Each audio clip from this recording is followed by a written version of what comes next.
지식인의 목소리가 배척되고 전문성 없는 구호로 운영되는 나라에는 미래가 없다.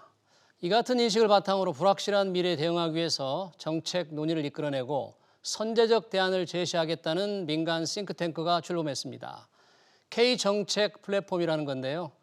정치, 경제, 사회 등 수많은 고민, 과연 해결할 수 있을까요? 플랫폼을 주도하고 있는 박형수 연세대 개원교수 모셨습니다. 박 교수는 한국조세재정연구원장과 통계청장을 지낸 대표적인 재정 전문가입니다. 교수님 어서 오십시오. 고맙습니다. 안녕하십니까? 예. K정책 플랫폼, 상당히 신선한 이름 같은데 이게 우선 뭔가요? K정책 플랫폼이다. 예, 정책연구원인데요. 예. 저희 명칭 K정책 플랫폼의 모든 그 의미가 담겨져 있습니다. 네. 예, K는 당연히 코리아를 코리아. 의미하는 거고요. 네. 저희가 우리 경제대국 10위, 우리 수출 7위, 그다음에 또 뭐 K팝을 비롯한 우리 한류 등등에서 우리 어떻게 보면 G10의 핵심 국가로서의 우리나라 위상에 맞는 어떤 국가 전략과 정책을 연구하는 연구소를 한번 만들어 보자. 네. 또 요즘에 정책이 많이 실종됐다 그런 이야기를 많이 하지 않습니까? 그래서 예. 건전한 정책에 대한 논의의 장을 한번 만들어 보자. 요즘 뭐 전문가들이 정책 제안도 잘 안 예, 하죠. 예, 그런 것 같습니다. 네. 그리고 제가 이제 마지막 플랫폼은 이제 여러 우리 아. 띵크탱크가 많이 있습니다만은 어떤 띵크탱크 간의 건전한 경쟁도 해야 되겠습니다만 정말 필요한 정책이라고 한다면은 저희가 연대해서 서로 합심해서 실제 우리 현실에서 그 정책이 실현되도록 하는 공동의 노력도 필요하다. 그래서 저희가 띵크탱크 간의 소통의 장이 되고자 하는 어떤 그런 세 가지 목표를 가지고 있는 정책연구소다 이렇게 소개해드리겠습니다. 상당히 이제 원대한 포부를 가지고 계시는데 그러면 주로 참여하실 분들은 누구인가요? 네, 저희가 연구소를 만들면서 크게 두 가지 화두를 가지고 예. 인적 구성을 했습니다. 하나는 세대 교체, 세대 교체. 또 하나는 AI입니다. 음. 예, 그래서 저희 임원이 한 9분 계시는데요. 예. 한 저희 임원 중에서 한 연령대로 보면 한 70대 분이 한 5분, 저같이 50대 분이 한 4분 계시고요. 또 저희 자문위원이 한 20분 정도 계시는데 네. 60대와 70대십니다. 아, 그리고 그래요? 저희 연구위원이 한 30분 정도 계시는데 50대가 한 3분의 2 정도, 아, 또 40대가 3분의 1 정도입니다. 그래서 띵크탱크 치고는 상당히 젊은 그러네요. 네, 인적 구성을 가지고 있고요. 또 하나 요즘에는 워낙 진영 간에 첨예하게 이게 논쟁을 하다 보면 예.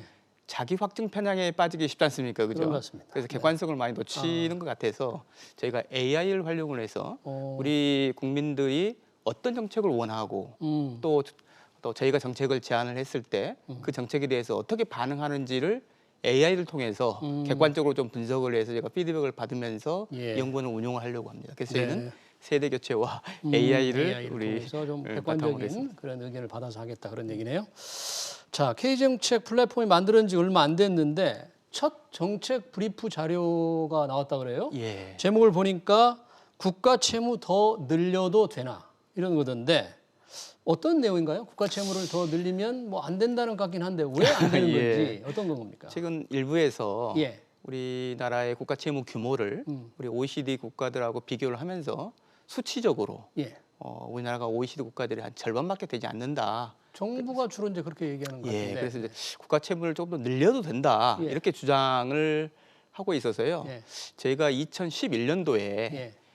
지금 작성하고 있는 국가 채무 통계를 만든 사람입니다. 그래서 2011년도에 우리 민관 합동 작업반에서 예. 우리 재정 통계 개편 방안을 발표를 했었는데요. 제가 그 당시 공청회 때 발제까지 했던 사람인데 그 당시에 우리가 당초에 만들었던 그 기준과 달리 우리 재정 통계가 해석되고 있어서 거기에 대해서 경종을 울리고자 제가 보고서를 썼습니다. 어떻게 지금 달리 해석이 되고 있습니까? 우리 국제 지침, 우리 예. 재정 통계에 관한 국제 지침에 따르면요. 예. 정부가 직접 고용하고 있는 우리 공무원이라든지 군인들이 퇴직했을 때 받을 연금이 있지 않습니까? 그죠? 네. 근데 그 연금을 지급하기 위해서 우리가 물론 보험료를 쌓아두고 있죠. 예. 근데 그 보험료가 부족하지 않습니까? 지금 우리 그렇죠. 공무원연금이나 공무원연금기금과 군인연금이 다 군인연금 적자가 나오고 기금에서. 있지 않습니까? 네. 그죠? 그 기금은 이미 다 고관리됐고 네. 적자가 나고 있고. 예. 그러니까 미래에 그 많은 보험금을 지급하기 위해서 부족한 보험료 대비 지급해야 될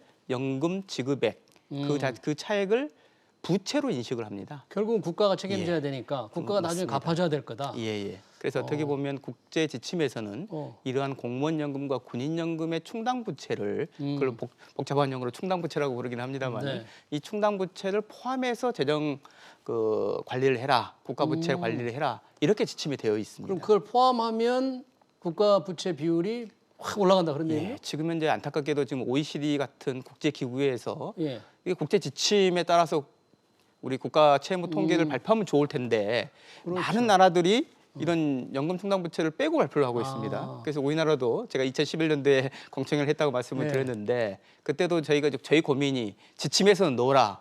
그런데 국제 비교를 할 때 다른 나라 다 빼고 있는데 우리나라만 넣으면 우리도 빼자. 국제 비교하기가 예. 그렇지 않습니까? 그래서 국제 비교를 위해서 빼고 우리 작성을 하자. 그렇지만 그 통계는 너무 중요하기 때문에 정부 결산할 때마다 공무원연금과 군인연금의 충당부채가 얼마입니다라고 매년 정부에서 발표하도록 그렇게 기준을 만들었습니다. 그런데 어떻게 보면은 이제 그걸 다 연금 충당부채를 빼고 보면 아까 우리 정부에서 이야기하듯이 우리나라가 OECD 국가에 비해서 국가 채무 비율 자체가 좀 낮습니다만은 높지 않은데 이런 연금 충당부채를 놓고 보면은 거의 비슷한 수준입니다. 몇 퍼센트로 올라가요? 지금 한 우리나라 같으면 91% 정도까지 올라가는데요. GDP 대비 91%. 우리 지금 단순 우리 국가 채무, 과거의 진빚이라고 제가 표현을 합니다. 과거 진빚을 따지면 한 40몇 % 되지 않습니까, 그죠? 근데 미래 세대가 어차피 과거 세대의 연금을 미래 세대가 다 부담을 해야 되지 않겠습니까, 그죠?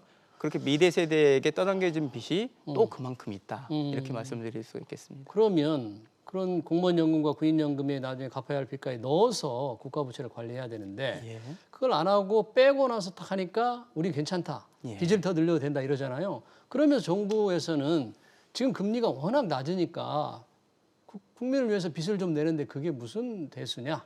괜찮다. 이런 주장을 하거든요. 그런데 그것은 한쪽 면만 본 것 같다는 느낌이 들고요. 원래 빚을 내서 저희가 뭘 합니까?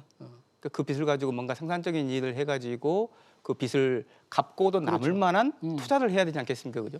우리 국가 재정도 마찬가지입니다. 금리만 낮아지는 게 아니라 최근에 보시면은 경제 성장률도 떨어지고 있습니다. 어떻게 보면 우리가 빚을 내서 정부가 정말 우리 국민들을 위해서, 우리 경제를 위해서 그걸 투자를 해서 나온 걸 어떻게 보면 수익률이라고 하는 것 자체가 경제 성장률이지 않겠습니까, 그죠? 빚을 갚을 능력이 되는 거고요. 근데 한편으로는 빚을 지게 되는 부담인 금리도 낮아지지만 성장률도 떨어집니다. 그래서 우리가 금리 낮은 것만 보지 말고 금리와 성장률이 그 격차가 어느 정도 되는지 이게 원래 우리가 빌린 돈보다 훨씬 수익률이 높으면 부채 상환의 문제가 없지 않겠습니까, 그죠? 그래서 우리나라가 계속 그래왔습니다, 그죠? 보통 우리나라 경제 성장률이 우리 국채 금리에 비해서 한 1%포인트 이상 높아왔습니다, 그죠? 근데 최근에 이제 금리가 떨어졌다고 합니다만은 성장률로 떨어졌기 때문에 그 격차는 지금도 계속 1%포인트 정도가 유지되고 있습니다. 그래서 과거나 지금이나 마찬가지 현상인 거고 그것 때문에 금리만 낮아졌다고 우리가 돈을 더 빌리자 이렇게 돼서는 안 되는 거고요. 우리 미래 세대를 위해서 낮은 금리로 빌린 돈이라 하더라도 그 낮은 금리보다 더 높은 수익률이 나는 국민들의 뭐 소득이라든지 국민들의 행복이 더 높아지는 부분에 그걸 지출을 해서 성장률이 금리보다 더 높아지게 계속 유지하는 것 그 자체가 굉장히 중요하다. 이렇게 금리가 낮다고 해서 국가 채무를 마냥 늘릴 수는 없다 그런 거네요. 자, 이제 4차 재난지원금 이제 추경 예산안이 국회에 제출이 됐지 않습니까? 국회에서 오늘부터 아마 심의한다고 네, 하죠. 이 선거 전이니까 선거용 돈 풀기다는 지적 아니다. 코로나로 얼마나 영세업자들, 자영업자들 피해가 많으냐 꼭 필요하다 이런 지적이 있는데 교수님 어느 쪽 어떻게 보세요? 제가 보기에 이제 우리 이런 긴급 재난지원금이 이번으로서 이제 네 번째이긴 한데요. 지금 코로나 상황을 감안해 본다면은 그 필요성 자체에 대해서 부인하시는 분은 거의 없을 거라고 생각이 듭니다. 단지 이제 문제가 그게 이제 포퓰리즘이냐 아니냐를 가르는 기준은 과연 우리가 이런 긴급재난지원금, 전국민 위로금을 통해서 얻으려고 하는 정책 목적에 부합하도록 우리가 정책을 지금 하고 있느냐. 그게 가장 큰 관건이고요.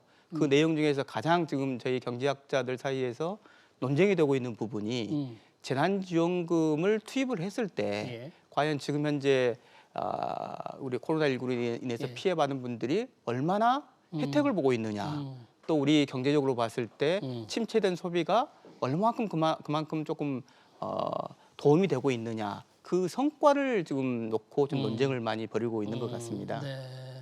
얼마 전에 우리 경제학회에서 예. 공동 학술 대회를 했습니다. 네. 무려 6편의 논문이 우리 1차 우리 긴급재난지원금의 그 효과에 대해서 이렇게 어떻게 나왔습니까? 발표됐습니다. 네. 그 논문 중에서 한 4편 정도의 논문에서는요. 재난지원금 규모의 한 30% 정도에 해당하는 소비의 진작 효과가 있는 것 같다. 30% 정도. 예, 그 정도 네. 이게 발표가 됐고 네. 이거는 과거에 뭐 일본이라든지 대만 같은 데서 우리 2008년 글로벌 금융위기 때 뭐 소비 예. 쿠폰 같은 걸 많이 예, 그 그렇죠. 나눠줬지 않습니까? 근데 그 당시 외국에서도 한 그 정도 효과가 있었다라고 하는 효과 크기하고 비슷하다. 이렇게 이제 그분들은 이제 주장을 했었고요. 예. 또 한편 한 2편의 논문에서는 우리나라는 긴급재난지원금에 대해서 사용 기간을 제한한다든지, 예. 그다음에 사용 용처를 제한한다든지, 뭐 이런 걸 통해서 조금 효과를 높이려고 노력을 통해서 한 60에서 한 70% 정도의 소비 진작 효과가 나도록 설계를 해서 그 정도 효과가 낮다라고도 주장하는 논문이 한 2편 정도 있고. 발표가 네. 됐습니다. 그래서 그게 상당한 논쟁이 지금 되고 있는데요. 네. 그 성과에 따라서 앞으로 우리가 계속 재난지원금 정책을 어떻게 펼 것인가. 예. 근데 이 6편의 논문이 공통적으로 지적하고 있는 부분은 예. 저소득층일수록 음. 그 효과가 크다라고 하는 점에 대해서는 다 모두가 동의하는 것 같습니다.